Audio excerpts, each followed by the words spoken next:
Hi guys, this is Walk 134. I thought I'd give you a preview of the walk. The car parking charges at Haddon car park were charged. I paid $5.50 for the all day because I wasn't sure how long it would be. And it's actually about 5 hours, so good job I did. And if you walk down the road from there, you'll go past the church.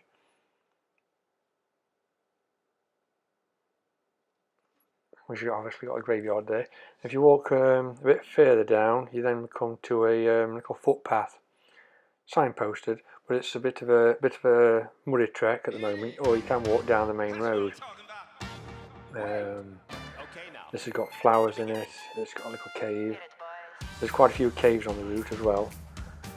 Once you do get to the river at Lathkill Dale, you'll find a whole host of little things like little rock things there. Loads of different flowers. Then there's quite a few different caves. There's various paths you can take as well. I went on the one to Lathkill Dale. You can take this one, it takes you back up to the top or around another route over this little bridge here. There's this river all the way down with loads of little waterfalls, what to call them. The path to start off with is probably accessible by pushchairs and wheelchairs once you got through the gate. If you notice a little yellow thing, it says you are here, and you can walk to the other end. So this first bridge here you get to, this is a view from it. If you go over here, you get to something called Bateman's cottage, Bateman's house. Behind this house is like a little well. You can walk down some steps, and there's a crank angle you can turn. It illuminates all the well up. I didn't manage to get any photos of that because I couldn't turn the handle and take the photos. But these are the steps that you can go down just here. And outside there's other little wells as well, which have roots going through them. And this has got a little cover on it as well, just here. And you find various waterfalls along the route. There's various different sceneries along the route. This is obviously a bit of an open space. Some more waterfalls. And there's some millstones coming up in a second. Back out into the open space again, followed by various other waterfalls along the route.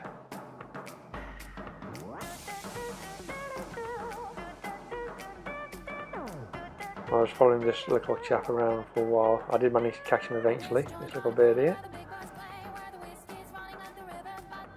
As you get further along the route, where the mountains get a bit, well, the hills get a bit higher, you'll notice the ground start to get a bit more uneven. So if you're uneven on unsteady on your feet, it will get a bit harder. There's a gap there in the wall, so you've got to be able to get through those as well. By the time you reach this part, the path gets pretty uneven. I would imagine when it's heavy rain, it actually floods down here, so you probably need some wellies at that point. This next bridge coming up here, you can actually take an alternative route to miss some of the rugged rocks that you'll see later coming up. Honestly, I didn't take that route, so I don't know it. You can see the valleys are starting to get a bit more rugged and high. There's another cave, quite a few of them. You see on the right hand side here the path's getting narrow and very uneven. I see the boulders there that I'm stood on. So again, this little butterfly here, if you notice, has got part of his wing missing. I'll zoom in here, that's it. They still managed to fly out, so. And the path along the route, to get high up, obviously covered in moss. All the trees are covered in moss. This tree's actually got ferns growing on it as well, in places. Nice place for a picnic though.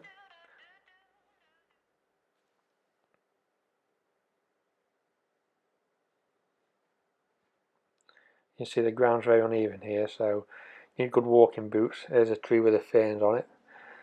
Then when you get past this part, you get various other paths you can go up. I went on the one straight to Monyash. That's over this little bit of a field here, through the gates. Once you get through the gate, you see a few sheep and the lambs. Then you'll come up to the other notice board here. which tells you where you are. Noticing the little yellow on the left hand side and the P on the right where you started from. Parking. Gives you a bit of information about it. Once you get onto the main road, again there are other toilets. There was some toilets in the car park at over Haddon as well. And there are a few parking spaces on the side of the road here and a bit further up the road if you wanted free parking. If you wanted to go from this way and then walk over to Haddon. But there's also a campsite just over here as well. I'll put the number on for you as well. This is the views walking from when you leave the walk onto the main road up to Monyash. That's a sign for Monyash. Once you get into there, you'll see the fields with all the old stone walls in it, nice and green. You eventually approach your first row of cottages on your left. On the right hand side there is actually a guest house, barn, holiday cottages, and then there's your church. After this you'll come to the Bull's Head. The other side of this there's the cafe that I went into, called the Old Smithy. Of course you've got to sample the food as well whilst you're there.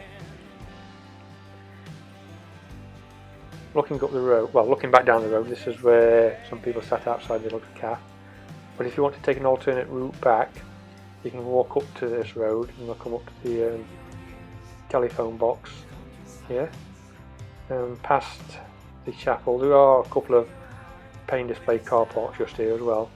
You go straight down the road until you reach the sign for Sheldon, where you turn right, and then just down there you'll see the footpath again, which takes you across this road.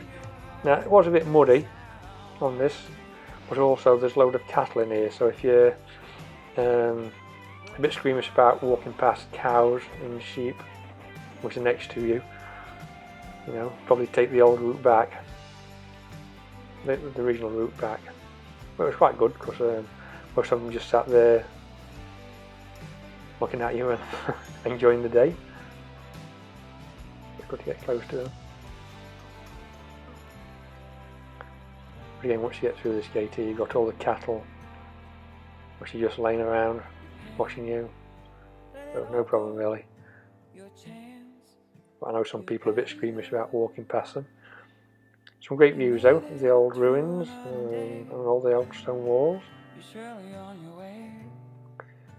And once I got past this bit I actually saw another sign. It says public right of way, so I went up there. When I got to the other end it says please turn back. So I'll show you some of the views from there now anyway. This is some of the views from up there. A bit shaky, sorry about that. But if you look there, the other side of the wall, there's actually a valley that you walk across. I saw these couple of guys here as well.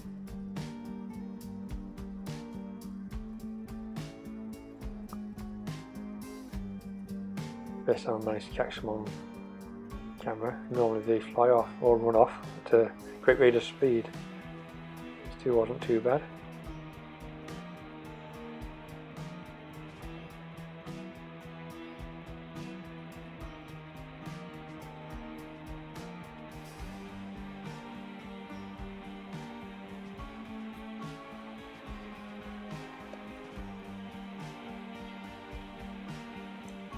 Now it is quite a gradual hike up these fields, as you can probably just tell from, it's about a mile up either way, so it's added quite a bit to the journey. But the views up there are pretty amazing, so it's well worth it, even if you have to turn back and go round once you get up there. I'll do a little zoom in for you in a minute and so you can see around.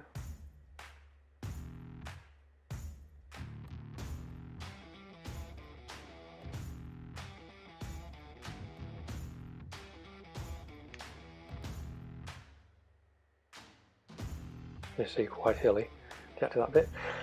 Then I went back down and caught this little guy having his bath, this little wagtail. Quite a bit of wildlife. I saw rabbits and I didn't manage to catch those on the camera, unfortunately. And again, going back past the waterfalls again that we passed on the way up.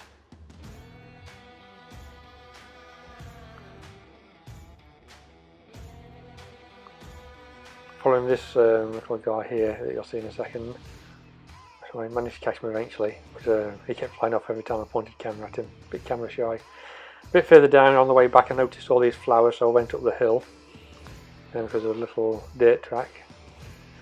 They're up there, and there's actually an old engine house, which you'll see in a second, little tunnel.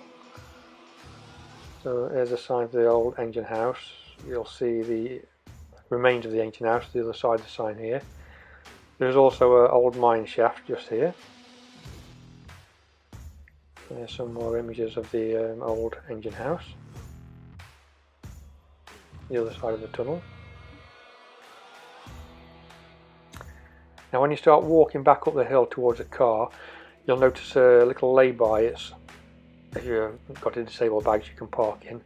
However, it is quite a steep hill, but luckily there are a couple of seats that you can sit on the way up, which, looking at the undergrowth now, they could be covered in the summer unless somebody comes and trims it all down. I don't know. But it is a windy hill going back up, so it could become useful. This little cafe here is about 50 to 100 yards from the car park. It only takes cash, so it says on the board. I started out at 7 minutes past 10 I think it was, and I got back at this time 15:45, so it was well over 5.5 hours for the walk again, so bear this in mind when you're paying for your parking. Well, obviously I had some lunch in that, and I kept talking to people along the route I met, so yeah, okay, I'll leave it at that.